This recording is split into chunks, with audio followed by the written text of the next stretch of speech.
I came to visit my son, and he invited me to have a beer at a local pub. When my son left, the bartender grabbed my arm and told me a shocking truth. I had to climb out of the pub through the toilet window and started following him. Suddenly, exactly 5 minutes later. Just listen to what happened. Before we continue, please subscribe to the channel and write in the comments what time it is where you are now. The trunk slammed shut with a metallic thud that echoed through the quiet Seattle street. My old Ford had served me well on the 6-hour drive from Portland, but my back reminded me of every pothole between there and here. I pulled my leather suitcase from the trunk, feeling the weight of exhaustion settle into my bones. "Dad!" Lance's voice carried false brightness across his small front yard. He bounded down the porch steps with arms spread wide, but something felt wrong. His smile stretched too tight across his face, like plastic wrap over yesterday's leftovers. I studied my son as he approached, 35 years old, and still that nervous energy that made him pace during phone calls. But this was different. His hands trembled as he reached for my bag. "Here, let me get that," he said, fumbling with the handle. The suitcase nearly slipped from his grip. "I've got it." I kept hold of my bag, watching his eyes dart away from mine. "You okay, son?" "Perfect. Just really glad you're here." He wiped his palms on his jeans. "Come on, Lucinda's making that lasagna you love." The smell of garlic and herbs drifted from the open windows of his Belltown townhouse. Through the glass, I caught a glimpse of my daughter-in-law bustling around the kitchen, her auburn hair catching the late afternoon light. At least someone in this family seemed genuinely happy about my visit. Lance grabbed my elbow as we walked toward the house, his grip tighter than necessary. "Dad, we need to talk. Seriously." I stopped walking. "Let's talk now." "No, no." He shook his head rapidly, that fake smile returning.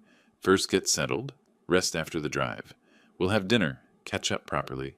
Then we'll sit down and—" His voice trailed off, but his meaning hung in the air between us like smoke. Whatever conversation he had planned, it wasn't going to be pleasant. I'd learned to read people in 40 years of running an auto parts business, and Lance was broadcasting anxiety like a radio tower. "Lance?" Lucinda appeared in the doorway, flour dusting her apron. "Is everything all right out there?" "Everything's great," he called back, his voice pitched higher than normal. "Dad just arrived." She waved at me with genuine warmth. "Orval, how was the drive? You must be exhausted." I returned her wave, but kept watching Lance from the corner of my eye. He was fidgeting with his car keys, jangling them in a nervous rhythm that set my teeth on edge. In all my years, I'd never seen him this wound up. "The drive was fine," I called to Lucinda, then lowered my voice for Lance. "Son, whatever's eating at you, we can handle it. We're family." For a moment, his mask slipped. I saw something desperate flash across his face before he rebuilt that brittle smile. "I know, Dad. I know we can figure this out. That's why—" He caught himself, glanced toward the house where Lucinda waited. "That's why I'm so glad you came." "Figure what out?" The question burned in my throat, but Lance was already moving toward the front door, practically bouncing with nervous energy. Whatever he needed to tell me, it was big enough to make a grown man shake like a leaf in a thunderstorm. I followed him up the porch steps, my suitcase heavy in my hand and a growing unease heavy in my chest. The Seattle evening air carried the scent of rain and something else I couldn't quite identify, something that felt like trouble brewing. The guest bedroom felt smaller than I remembered from my last visit 2 years ago. I methodically hung my shirts in the narrow closet, smoothing each one against the rod with practiced efficiency. 40 years of living alone after Martha passed had taught me the value of keeping things organized, keeping busy when my mind wanted to wander into dark territory. Lance's behavior downstairs gnawed at me like a splinter under the skin. I pulled my blood pressure medication from my toiletry kit, shaking 2 pills into my palm. The doctor had warned me about stress, but at 65, stress seemed to find me whether I invited it or not. Through the window, I caught movement in the backyard. Lance stood near his small garden, a cigarette dangling from his lips. When had he started smoking? Lucinda hated cigarettes, always complained about the smell when we passed smokers on the street. Yet there he was, taking long, desperate drags, like a man trying to calm his nerves. I pressed my palm against the cool glass, watching my son pace back and forth across the small patch of grass. His free hand kept running through his hair, messing up the careful styling he'd maintained since college. The cigarette glowed orange in the gathering dusk. The phone call from last month echoed in my memory. Lance had been vague about financial difficulties, mentioned something about unexpected expenses and tough times. I'd offered to help then, like any father would, but he'd brushed off my concerns, said everything was under control. This didn't look controlled. This looked like a man drowning.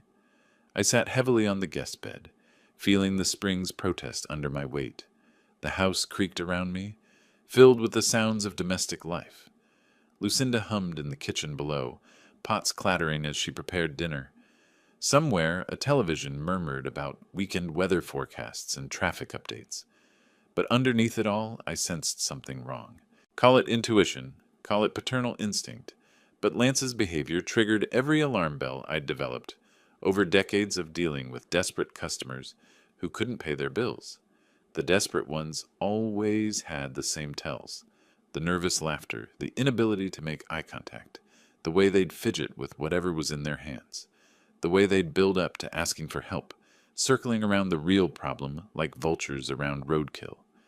Rain began pattering against the window, Seattle's eternal soundtrack. I watched Lance stub out his cigarette and immediately light another one. His movements were jerky, agitated. He kept glancing up at the house, then away, as if he couldn't decide whether to run inside or keep running altogether. What kind of financial trouble required this level of anxiety? Job loss? Credit card debt? Something worse? I unpacked my spare pants, trying to ignore the growing knot in my stomach. Lance had always been impulsive, prone to grand schemes that never quite worked out. But he'd never been dishonest with me, never hidden things that mattered, until now. The medication kicked in, easing the tightness in my chest slightly, but it couldn't touch the worry that was settling into my bones like arthritis. Whatever Lance needed to discuss, it was serious enough to make him chain smoke in his own backyard, while his wife cooked dinner for his visiting father. I folded my empty suitcase and tucked it under the bed, movements automatic, while my mind churned through possibilities. None of them were good. "Orval!" Lucinda's voice carried up the stairs, bright and welcoming. "Dinner's ready!" I took one last look out the window. Lance was stubbing out his second cigarette, steeling himself for whatever came next. His shoulders were set in a way I recognized from childhood, right before he'd confessed to breaking something or getting in trouble at school. But this felt bigger than broken windows or schoolyard fights. This felt like the kind of trouble that changed everything. The dining room smelled like heaven.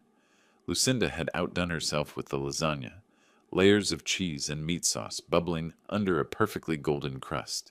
She'd even lit candles, their warm glow dancing across the mahogany table that had been her grandmother's.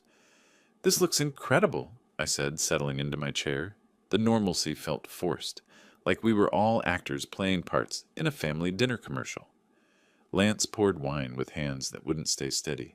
Red drops splattered onto the white tablecloth, and he cursed under his breath while dabbing at the stains with his napkin. "Rough day at work?" I asked, watching him struggle with the bottle. "Something like that." He managed to fill 3 glasses without further disaster. "How's the parts business? Still keeping those old cars running?" We fell into safe territory: my shop, the weather, Lucinda's job at the library. She chatted about a new book club program while serving generous squares of lasagna. Lance picked at his food, cutting it into smaller and smaller pieces without actually eating much. The rain had intensified outside, drumming against the windows with increasing urgency. I was halfway through my serving when Lance suddenly set down his fork with a sharp clink. "Dad," his voice cut through Lucinda's story about difficult patrons. "We need to have that talk now."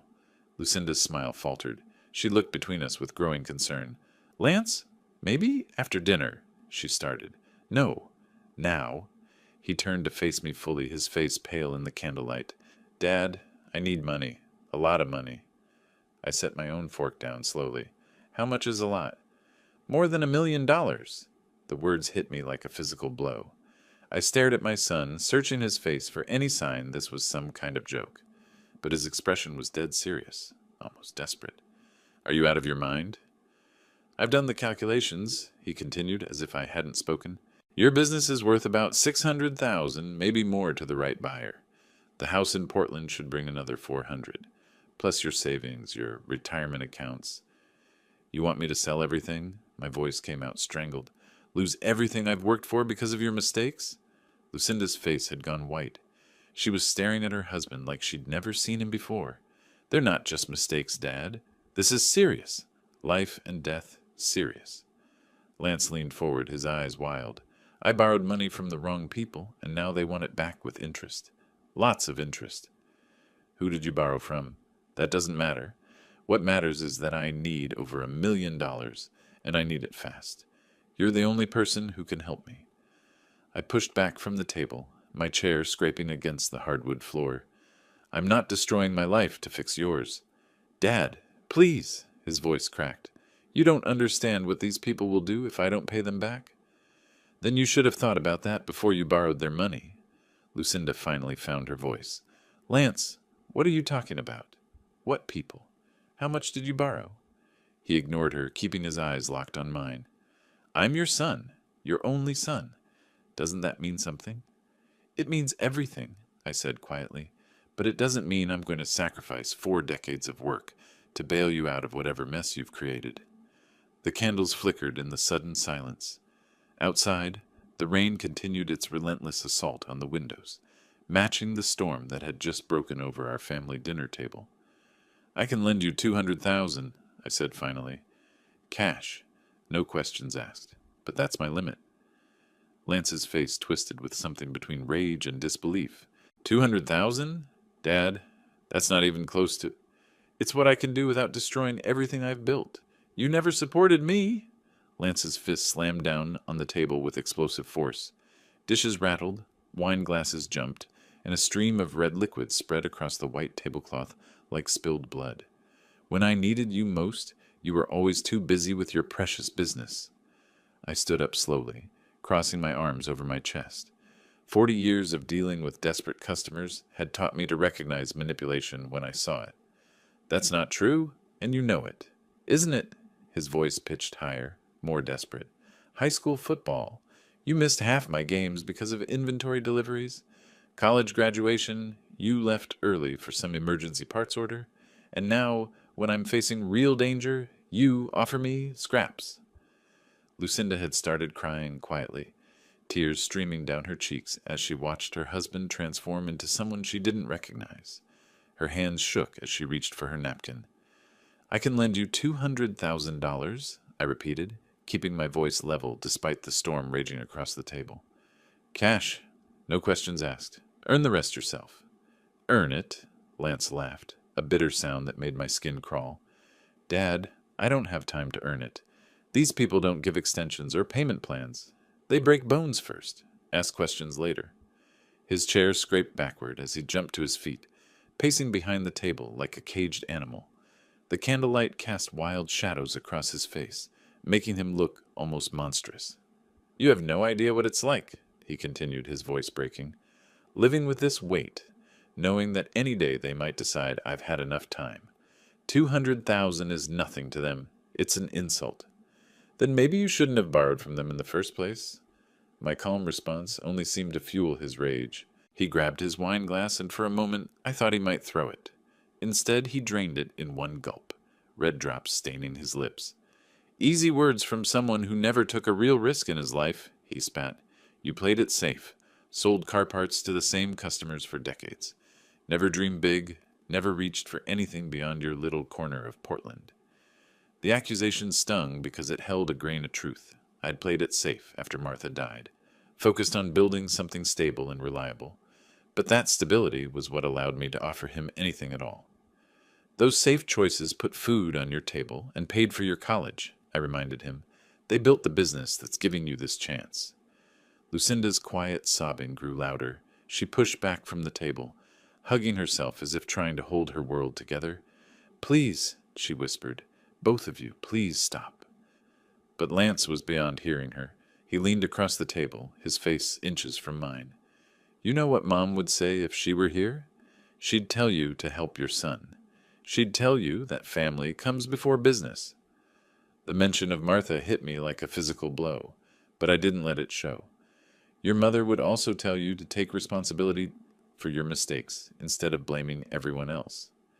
My mistakes? His voice rose to almost a shout. What about your mistakes, Dad? What about all the times you chose work over family?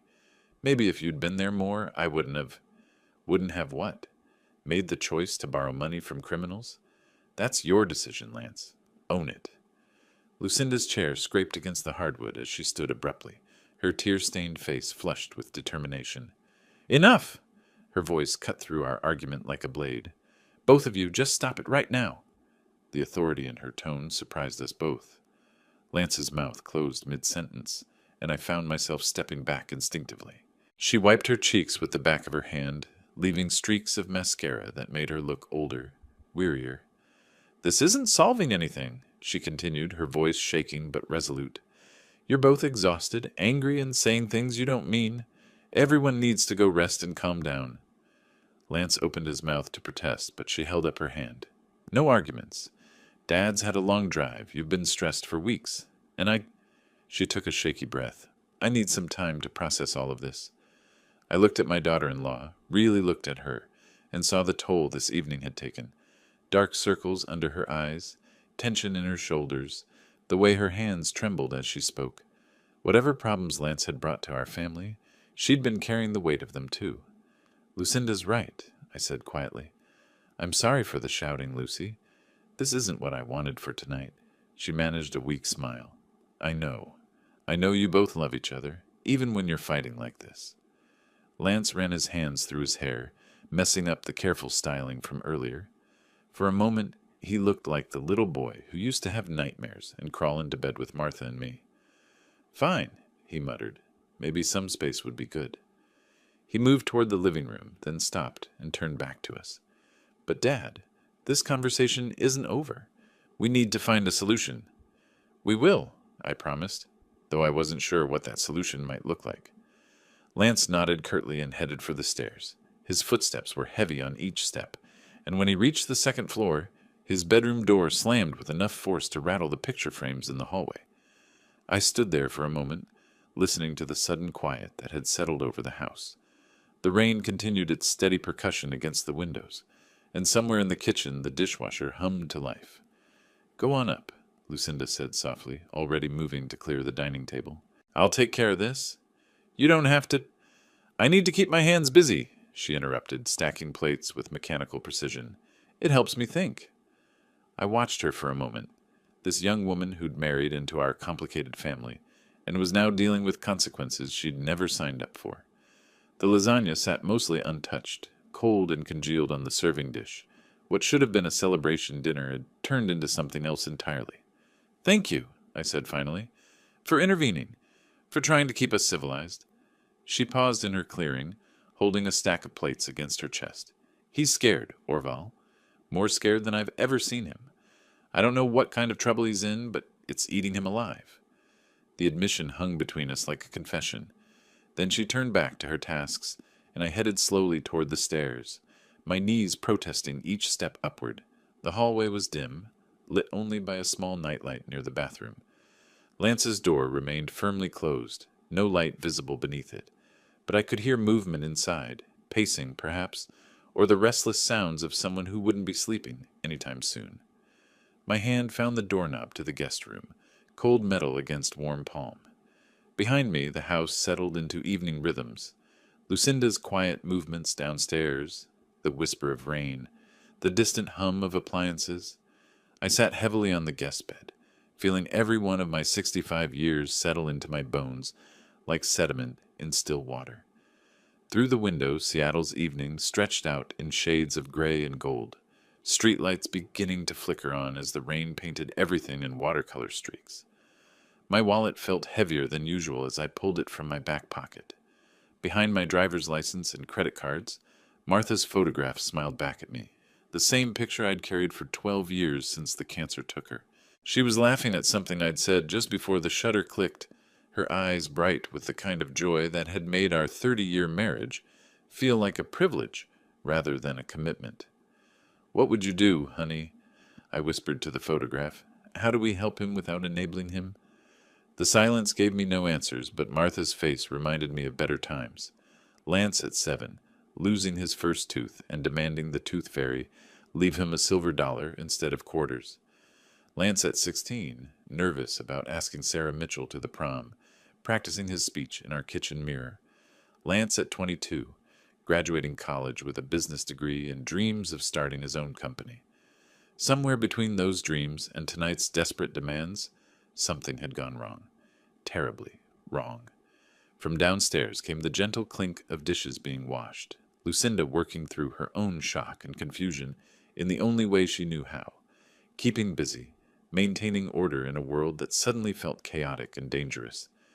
I could hear Lance moving around in his bedroom, footsteps across the floor, a drawer sliding open and shut, the creak of bed springs. No rest for him tonight either. $200,000. It was more money than most people saw in their lifetimes. But to Lance, it was nothing.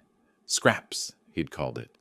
The casual way he'd dismissed that amount told me more about his situation than his desperate pleas had. This wasn't credit card debt or a failed business venture.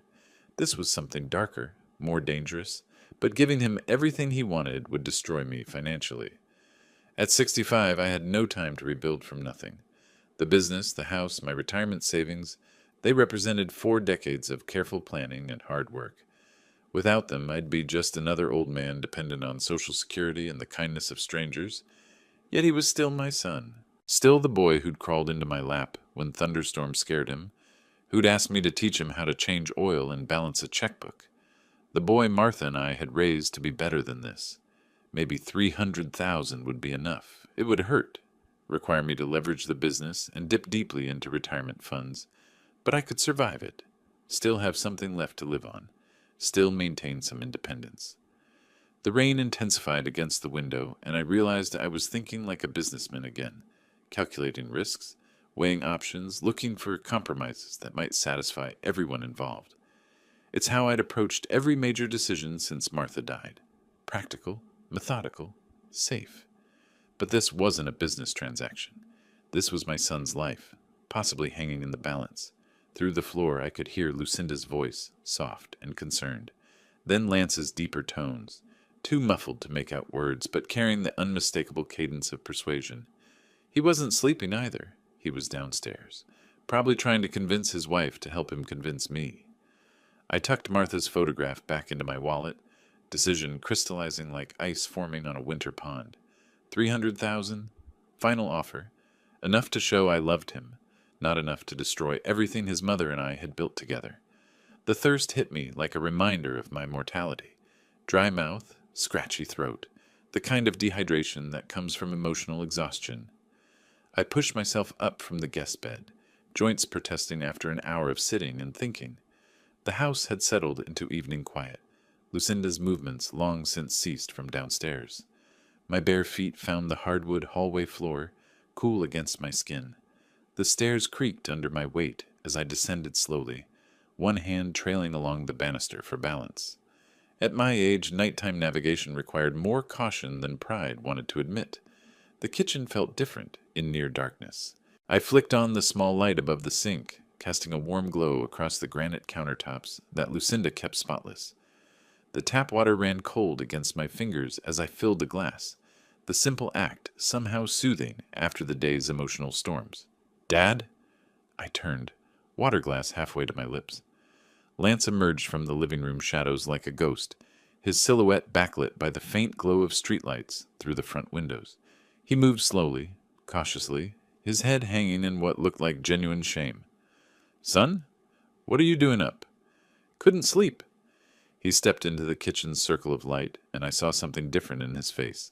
The desperate anger from dinner had been replaced by something softer, more vulnerable. "Keep thinking about tonight, about what I said." I set my glass on the counter, studying his expression. This was the Lance I remembered from childhood, the boy who would sneak downstairs after bedtime to confess some small transgression, seeking forgiveness before sleep. "Dad, I'm sorry." His voice cracked slightly.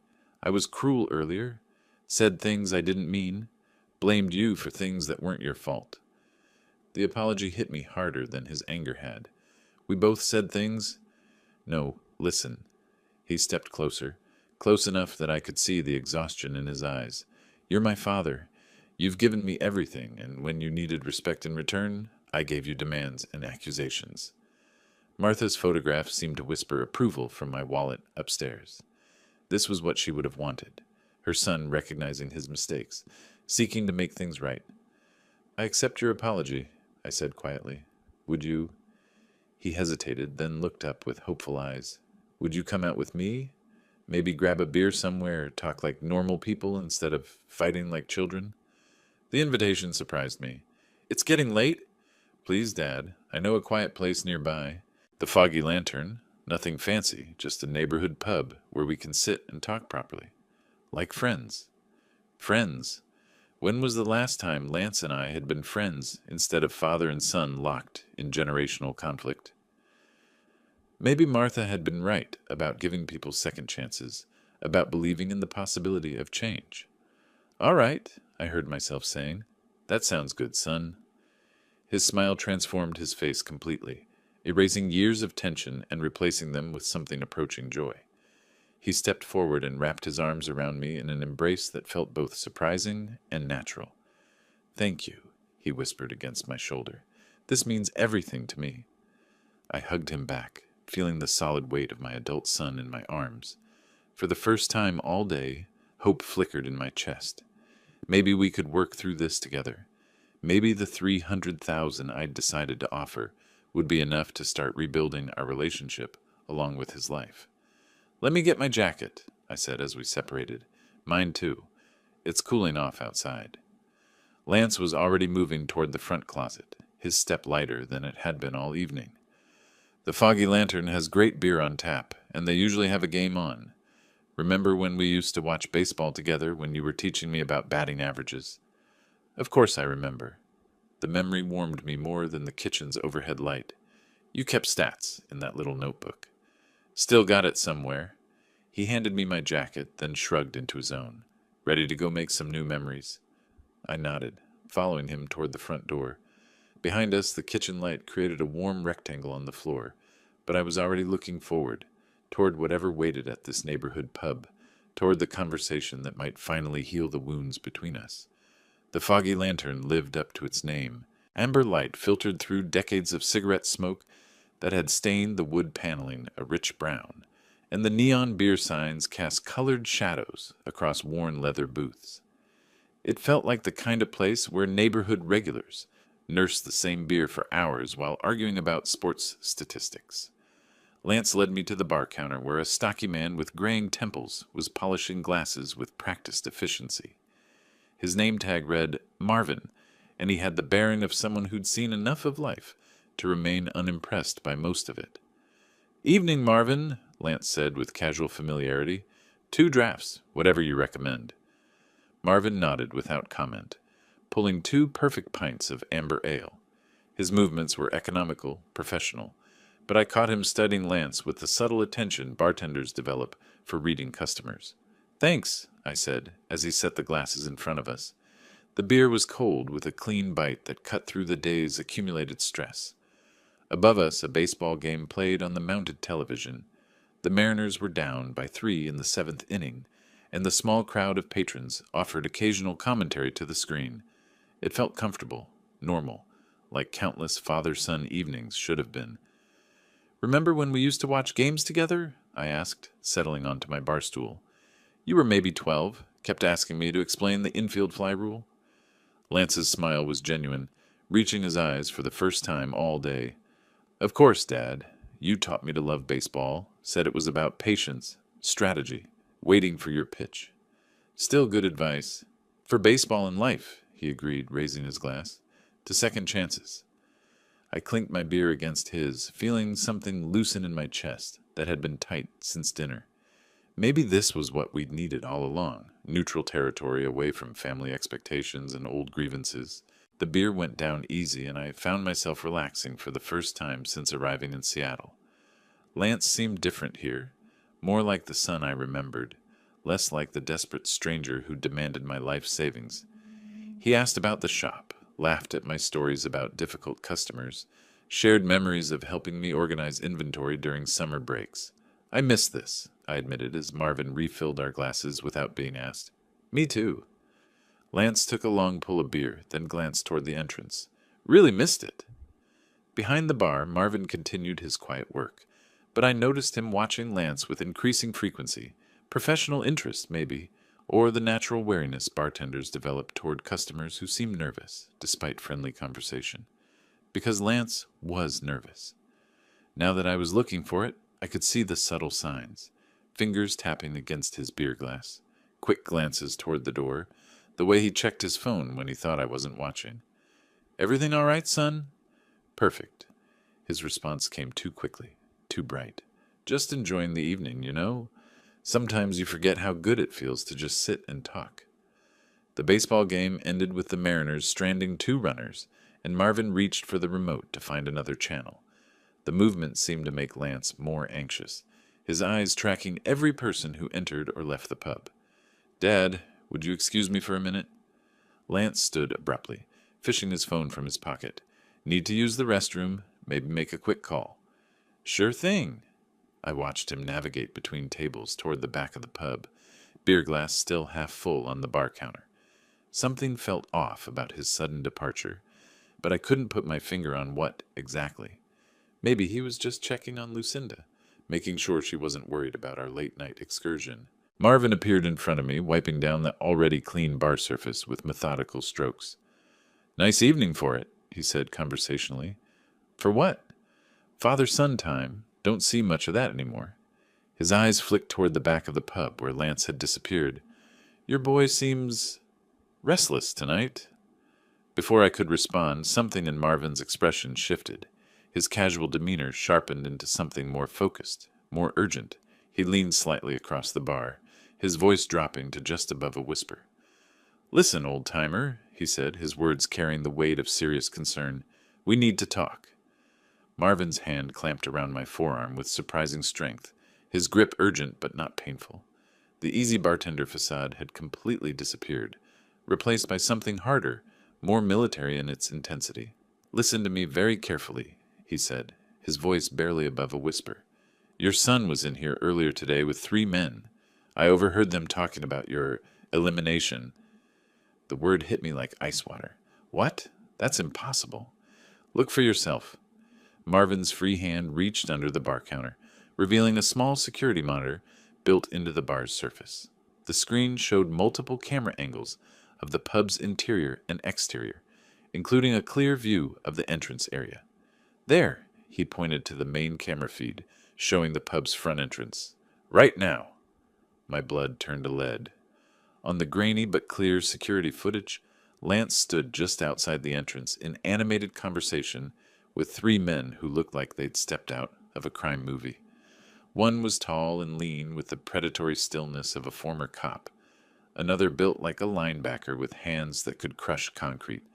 And the third had the quiet menace of someone who enjoyed his work too much. As I watched in horror, Lance reached into his jacket and handed an envelope to the tallest man. Money, payment. The transaction was brief, professional, and absolutely damning. "Those are Jake Reed, Rico Sanchez, and Tony Vespa," Marvin continued, his voice steady despite the urgency. "Local muscle for hire. They handle debt collection, intimidation, and worse. Much worse." "This can't be happening." My voice sounded foreign to my own ears, hollow and disbelieving. "I'm afraid it is." Marvin's expression held genuine sympathy. "I served 2 tours in Afghanistan, ran this place clean for 20 years. I know killers when I see them, and I know a setup when I witness one." On the screen, Lance was pointing toward the pub's interior, clearly giving instructions. The 3 men nodded, checked their watches, and began moving with purposeful coordination. One headed toward what looked like a side entrance, another toward the back alley, while the leader remained near the front door. "They're positioning themselves," Marvin explained, reading the situation with military precision, "creating a perimeter. Whatever your son told them, they're treating this like an operation." The pub's comfortable atmosphere suddenly felt suffocating. Every shadow could hide a threat. Every patron might be part of the plan.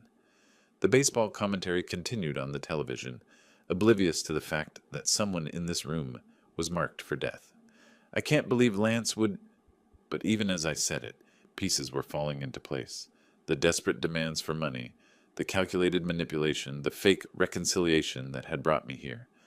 All of it had been leading to this moment. "Believe it," Marvin said grimly. "I heard them planning earlier. Your son owes serious money to serious people, and he's decided your life insurance is easier than your savings account."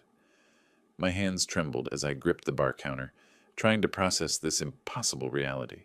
The son I'd raised, taught to ride a bike, helped with homework, carried to bed when he fell asleep watching television, that same boy was outside coordinating my murder.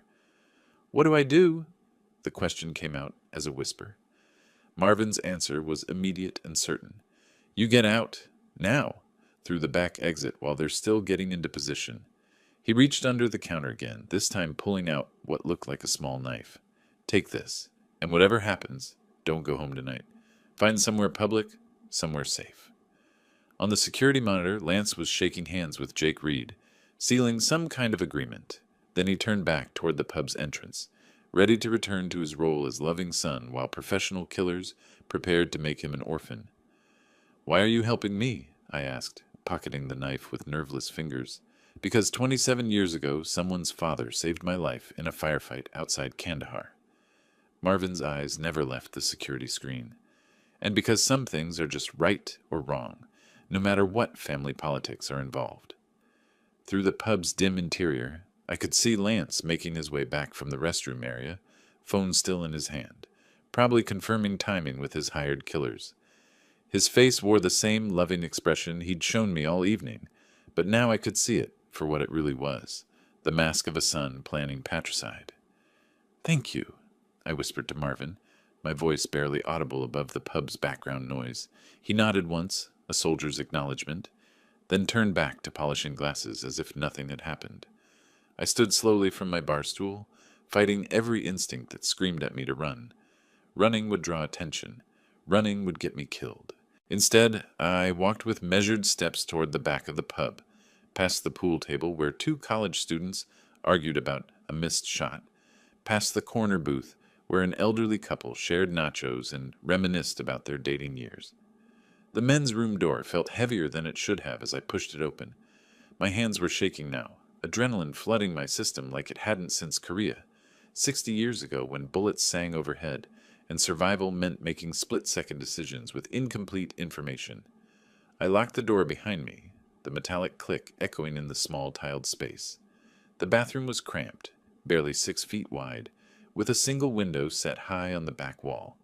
Frosted glass, rectangular, maybe 2 feet wide by 18 inches tall. Not much room for a 65-year-old man with arthritic joints and a bad knee from decades of crawling under car hoods. But it was the only way out that didn't lead past 3 professional killers. The window opened with a rusty protest, cool Seattle air rushing in to mix with the bathroom's industrial disinfectant smell. I grabbed the edge of the sink and pulled myself up, my knee screaming in protest. The porcelain was slick under my palms, and for a terrifying moment, I thought I might fall backward onto the tile floor. 65 years old, when had I become this fragile? The window frame bit into my ribs as I squeezed through, my jacket catching on the metal latch.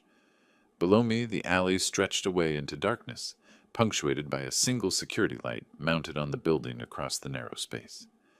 Dumpsters lined both walls like sleeping monsters, and the pavement looked very far away. I had no choice. I pushed through the window opening, felt myself falling, and hit the alley pavement harder than I'd hoped. My knees buckled, pain shooting up through my spine, but I rolled with the impact the way Sergeant Martinez had taught us during basic training. Some muscle memory never dies. The alley smelled of garbage and rain with an undertone of something else. Grease from the pub's kitchen, maybe, or oil from the delivery trucks that serviced these back entrances. I stayed low, moving along the building's wall toward the front, my breathing more ragged than I wanted to admit. Through the brick and mortar, I could hear the faint sounds of the pub continuing its normal Friday night rhythm. Baseball commentary, laughter, the clink of glasses. Somewhere in that warmth and normalcy, my son was probably checking his watch, wondering why his father was taking so long in the bathroom. My son who had hired killers to murder me. The thought should have paralyzed me, but instead it sharpened my focus. I reached the corner of the building and pressed my back against the brick wall, listening. Male voices carried on the night air, not from inside the pub, but from somewhere near the front entrance. Lance's voice, and others. I edged closer to the corner, staying in the shadows cast by an overhang that sheltered the pub's rear delivery entrance. My heart hammered against my ribs, but my breathing was controlled now, measured. The old training was coming back, muscle memory from a war I'd tried to forget. From around the corner came the low murmur of conversation, too distant to make out words, but close enough to recognize the cadence. Planning, coordination, the sound of professionals discussing their work. I had to know what they were saying, had to understand exactly what I was up against if I was going to survive the next 24 hours.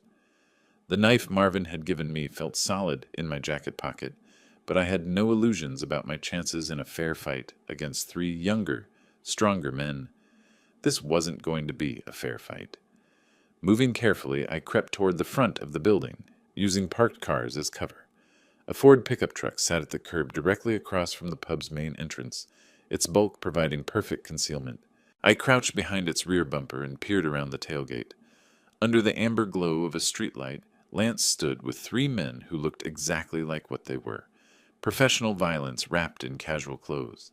The streetlight cast harsh shadows across their faces, turning the conversation into a scene from a crime movie.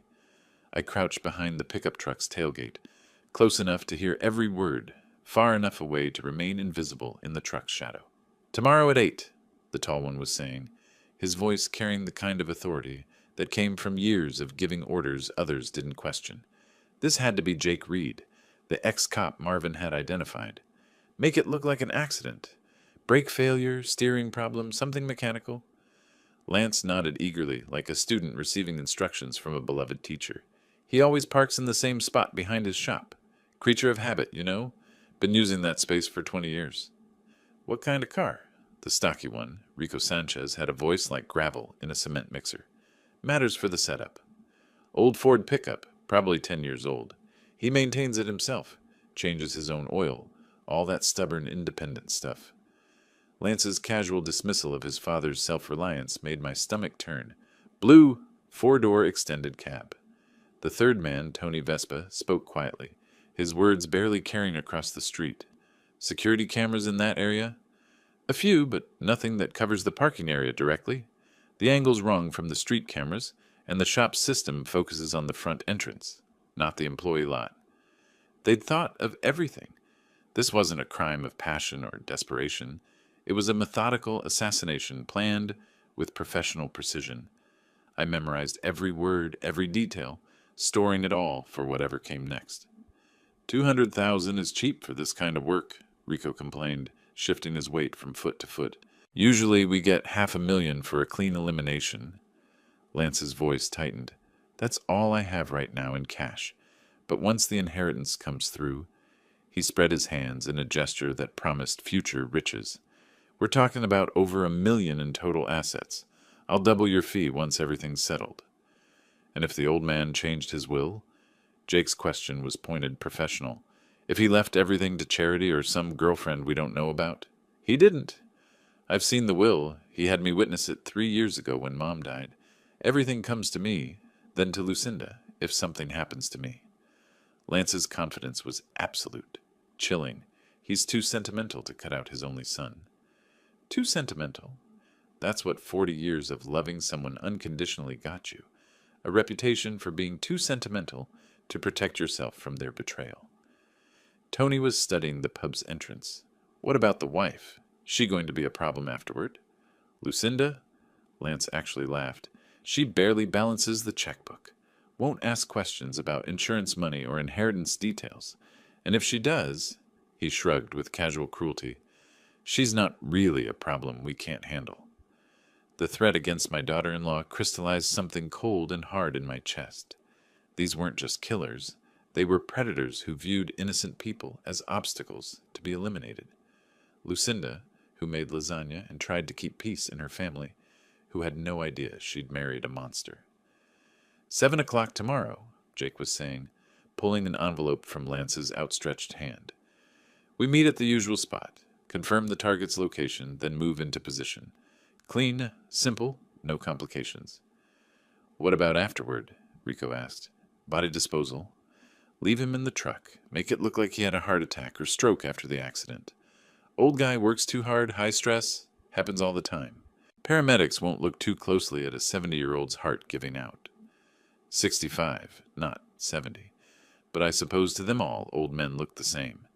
The envelope changed hands with the practiced efficiency of a business transaction. Blood money, paid in advance for services to be rendered. I watched my son shake hands with his father's executioner, sealing a contract written in family betrayal. Pleasure doing business, Jake said, tucking the envelope inside his jacket. Tomorrow night, your problems disappear. Lance's smile in the streetlight was radiant, genuinely happy for the first time all day. Thank you. This means everything to me. They began moving apart, the meeting clearly over. Rico and Tony walked toward a dark sedan parked down the block, while Jake headed in the opposite direction toward what looked like a motorcycle. Lance stood for a moment under the streetlight, checking his phone, then turned back toward the pub's entrance. He was going back inside. Going to return to the bar, order another beer, and wait for his father to come back from a bathroom visit? That would never happen. I had maybe 5 minutes before he started to worry. Maybe 10 before he asked Marvin if anyone had seen the old man leave. Maybe 15 before he realized something had gone wrong with his perfectly planned evening of father-son bonding before patricide. Time was running out. I had to get to my car before Lance realized I was gone, before he started asking Marvin questions, before this entire night collapsed into chaos that would leave me exposed and vulnerable.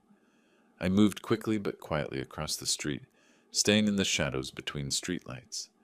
My Ford sat exactly where we'd left it, keys still in my jacket pocket, where Lance couldn't have touched them during our brief time in the pub. Small mercy. I slid behind the wheel, started the engine with a prayer that it wouldn't backfire or stall, and pulled away from the curb with the careful slowness of someone trying not to draw attention. The drive back to Lance's house took exactly 14 minutes through Seattle's late-night streets. 14 minutes to process what I'd witnessed, to accept the reality that my only son had arranged my murder, to begin calculating what came next. The logical part of my mind was already working through practical considerations, how much time I had, what resources were available, which innocent people needed protection. Lucinda. Whatever happened between Lance and me, she didn't deserve to become collateral damage in a war she didn't even know was being fought.